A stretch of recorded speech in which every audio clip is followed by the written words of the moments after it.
Hello welcome, मैं सत्यनारायण आप सबका मैं वेलकम करता हूं, स्वागत करता हूं अपने यूट्यूब चैनल सुपर 30 के बैनर तले।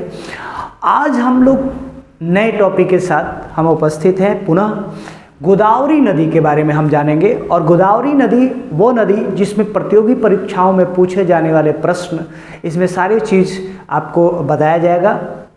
तो प्लीज़ वीडियो को अंत तक जरूर देखें, स्किप ना करें। और अगर आप हमारे चैनल पर नए हैं तो सब्सक्राइब जरूर करें और शेयर जरूर करें। आइए हम शुरू करते हैं वीडियो। गोदावरी नदी भारत की महत्वपूर्ण नदियों में से एक नदी है और हिंदू पौराणिक कथाओं में जो 7 पवित्र नदियों का वर्णन किया गया है उसमें से इसे भी वर्णन किया गया है, यानी गोदावरी नदी का भी वर्णन किया गया है। दक्षिण में इसे गंगा नदी के नाम से जाना जाता है। गंगा के बाद यह देश की दूसरी लंबी नदी है जिसका लंबाई 1465 किलोमीटर है। भारत के अंदर गोदावरी नदी का यात्रा जो है बहुत ही शानदार है और बहुत ही बेहद सुखद है। और यह नदी नासिक के यानी महाराष्ट्र के नासिक जिले से ब्रह्मगिरी पहाड़ से, ठीक है, और ब्रह्मगिरी पहाड़ जो त्र्यंबकेश्वर के पास से है, त्र्यंबकेश्वर के पास मध्य भारत के पश्चिम घाट से यह निकलती है नदी। फिर से सुन लीजिए, महाराष्ट्र जिला के नासिक में त्र्यंबकेश्वर एक जगह है, वहाँ जो मध्य भारत के पश्चिम घाट पर एक पर्वत है जिसका नाम है ब्रह्मगिरी पहाड़, वहाँ से गोदावरी नदी निकलती है। गोदावरी नदी जो है आंध्र प्रदेश के पश्चिमी गोदावरी और पूर्वी गोदावरी जिले में प्रवेश करती हुई ये बंगाल की खाड़ी तक का अपना सफ़र तय करती है। वर्तमान में इस नदी का जो अफवाह क्षेत्र, अफवाह का मतलब बहा कर ले गए हुए क्षेत्र जो है, और वहाँ पर भारत के 6 राज्य हैं। कौन कौन? छत्तीसगढ़ है, महाराष्ट्र है, आंध्र प्रदेश है, मध्य प्रदेश है, कर्नाटक है और उड़ीसा में इसका अफवाह फैला हुआ है। अब गोदावरी नदी अपने स्रोतों से पूर्वी घाट तक बहती है और इस दौरान इस नदी में कई नदियां आकर मिलती है, जैसे दारण, पूर्णा, मंजरा, प्रणाहित, मनेर, सबरी, पेनगंगा, वेनगंगा, इंद्रावती जैसी नदियां इनमें आकर मिलती हैं।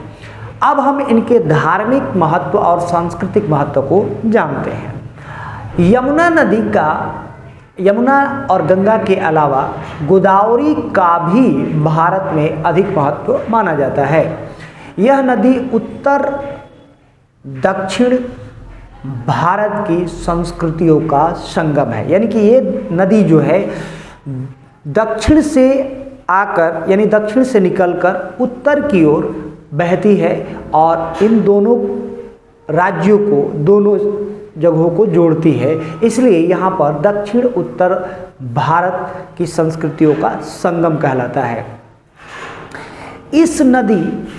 इस नदी के तट पर त्र्यंबकेश्वर, भद्राचलम, नांदेड़ जैसे तीर्थ स्थल मौजूद हैं और प्रत्येक 12 वर्ष पर, जैसा कि हम जानते हैं कि प्रत्येक 12 वर्ष पर महाकुंभ लगता है, तो उसी तरह से प्रत्येक 12 वर्ष पर गोदावरी नदी के तट पर एक प्रमुख स्नान पर्व का आयोजन किया जाता है जिसे पुष्करम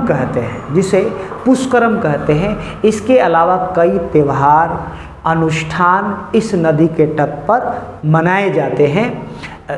नासिक में गोदावरी के तट पर कुंभ मेले का भी आयोजन उसके संस्कृति और महत्व को दर्शाता है। अब हम जानते हैं कि इनका नाम गोदावरी कैसे पड़ा। तो कई विद्वानों और पुराणों का उल्लेख है, बताते हैं कुछ विद्वानों का उल्लेख है कि इनका नामकरण तेलुगु भाषा के शब्द गोद से हुआ। गोद का अर्थ है मर्यादा। अब इसके बारे में जानेंगे। एक बार गौतम ऋषि ने घोर तपस्या किया और घोर तपस्या करने के बाद रुद्रदेव को प्रसन्न किया, और रुद्रदेव जब प्रसन्न हुए तो उन्होंने अपने एक बाल के प्रभाव से गंगा को प्रवाहित किया। और जब गंगा को प्रवाहित किया गया तो गंगा जल, उस गंगा जल के स्पर्श से एक मृत गाय पुनर्जीवित हो उठी, यानी कि मृत गाय जीवित हो गई।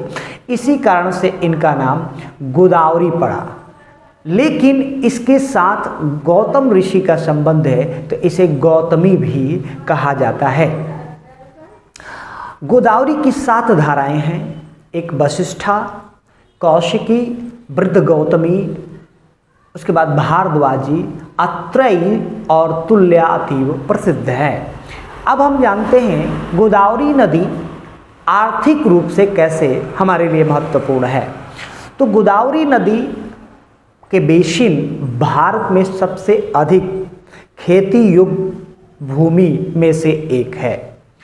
इसकी धारा के निचले द्वीप का उपयोग कई प्रकार के फसल उगाने के लिए किया जाता है। उसमें सबसे प्रमुख तंबाकू की फसल है। अब हम जानते हैं 19वीं शताब्दी में 19वीं शताब्दी के मध्य में British engineer sir Arthur Thomas Cotton ने आंध्र प्रदेश में राजमुंदरी शहर के पास गोदावरी नदी के तट पर, गोदावरी नदी पर पहली बड़ी सिंचाई परियोजना के तहत एक बांध का निर्माण कराया था। और 1947 के बाद कई परियोजनाओं से इस पाइपलाइन को जोड़ा जा चुका है, जो सिंचाई के लिए और जल विद्युत शक्ति प्रदान करती है। यानी कि ये जो बांध बनाया गया वो सिंचाई के लिए भी बेहद महत्वपूर्ण था और जल विद्युत शक्ति भी प्रदान हमें करती है। इससे पश्चिम मध्य महाराष्ट्र का जायकावाड़ा बांध भी शामिल इसी में है। अब गोदावरी नदी के बेसिन में कई राइस मिल, इसके बाद कपास कटाई और बुनाई जैसे खेती कृषि उत्पाद पर अधिक उद्योग, उसके बाद सीमेंट और कुछ छोटे मोटे इंजीनियरिंग उद्योग भी शामिल हैं, मौजूद हैं वहाँ पर। यही नहीं, गोदावरी नदी जो है, गोदावरी नदी पर पोलावरम सिंचाई, कालेश्वरम, श्रीराम सागर, इंचमपल्ली और सदरमत अनीकूट जैसे बड़ी बड़ी परियोजनाएं गोदावरी नदी पर चल रही है। तो ये थी गोदावरी नदी की पूरी जानकारी। अगर वीडियो अच्छा लगे तो जरूर शेयर करें और लाइक और सब्सक्राइब करना ना भूलें। बहुत बहुत धन्यवाद।